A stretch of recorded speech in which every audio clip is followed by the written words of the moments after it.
I just finished hula and I am currently under a kukui nut tree, and I saw a bunch of kukui nuts on the ground. I wanted to make some oil just for like my own project, so I just gathered some kukui nuts. I'll show it right here. And some of my hula sisters came by to help me. If you don't know what a kukui nut tree looks like, look for these kind of leaves, a light color tree trunk. The kukui nuts look like this, or they'll come out like this. So this is like the candle nut. They're usually like a green color up there, but then when they fall and they turn brown, then the kukui nut is like inside it, so you'll just need to like crack it open, so then you'll get the nut, and then there will be the kernel inside, and that's what we will use to make our oil. There's a better look of what a kukui nut tree looks like, so you'll want to look for like these kind of leaves. All right, so we kind of hit the mother lode here, so here's way more kukui nuts buried in the ground. Hello, it's the next day. First, we are going to rinse them out. So I have my outside sink, I have my drain stopper, so I'm going to fill up the sink with water, and then we're going to dump the nuts in, swish it around, clean it. We'll take some of the ones that are still in the encasing and just peel it open. And there we go, very powdery.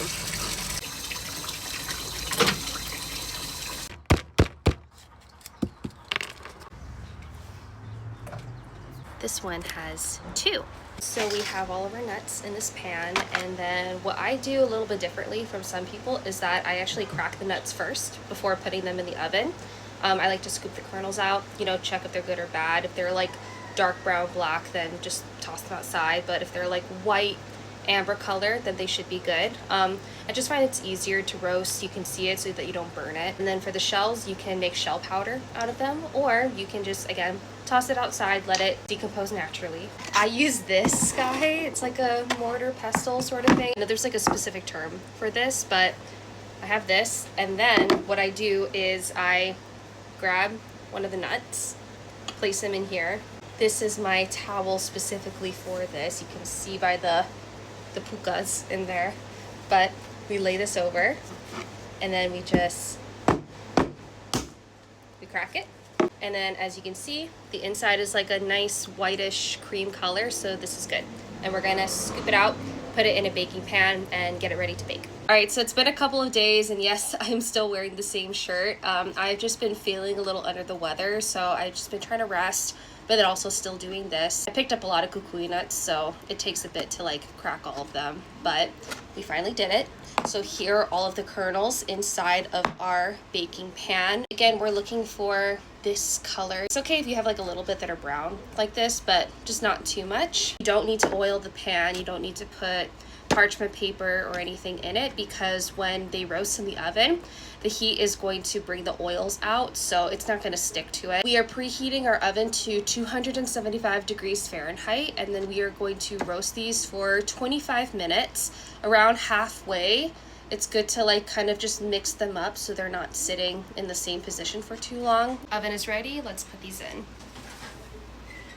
And make sure to monitor every now and then so that they're not burning. Cracking the kukui nuts first helps you see which ones are good and which ones are rotten, so you can just focus on the ones that are good.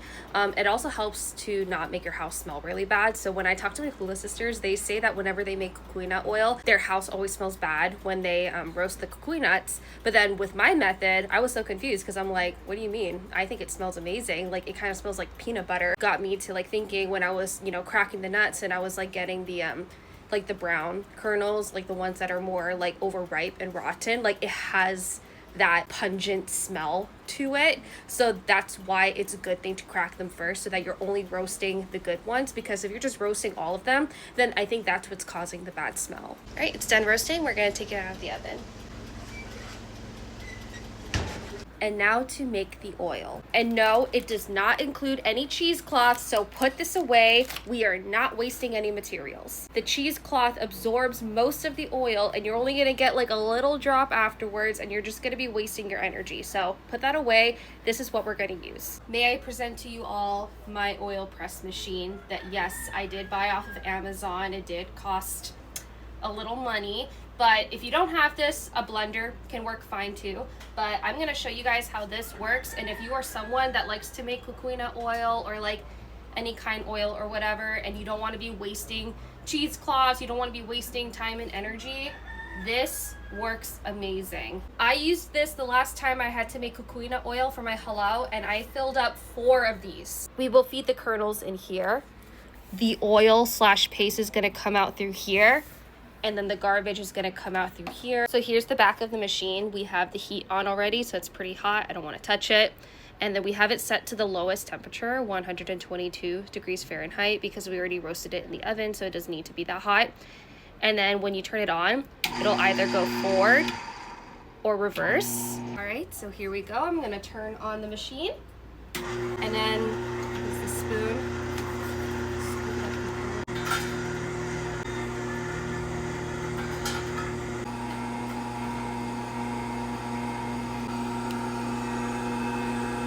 You can also see some solids coming through here.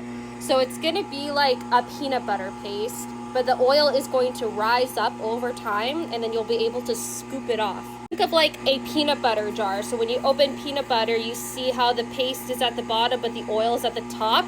This is gonna be the same process. If you don't have this, you can use a blender as well. So you put all of these in the blender and then blend it until it turns into a paste. And then you can put it into a container, let it sit under light or under the sun, and then in like a couple days the oil will rise to the top, and then you can just scrape it off. But this is just wonderful. And this is what I mean about the garbage coming out. So this is like dried up of the kernels.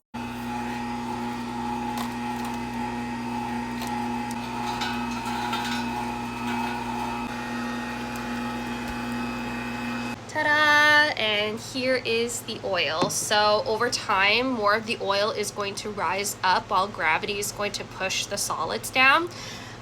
Technically you could like scoop this up now, but as you can see, it's still very liquidy. But like, look how much oil is at the top, and this is from the oil press machine. Imagine using a cheesecloth, like all of this would have just been absorbed through, and you were gonna get like a small portion of this, but this is a lot of oil. Let gravity do its thing. The oil keep rising. You can put this under the sun. I have like a little indoor aero garden that has like the light that's supposed to replicate the sunlight, so I like to put this under as well, so that the heat will just continue to separate the oil. And then, you know, once it's a little bit more solidified, I will put them into little jars. And yeah, this is kukui nut oil, and look at this color. It is so beautiful. Once this can no longer produce as much oil, what I like to do with these solids is turn it into a body scrub. So you can put some salt or sugar in it, and you just like use it, you know, in the shower. We are not wasting anything. And here's the garbage that I was telling you about. Like, it is so dried up because they really like squeeze the oil out of this.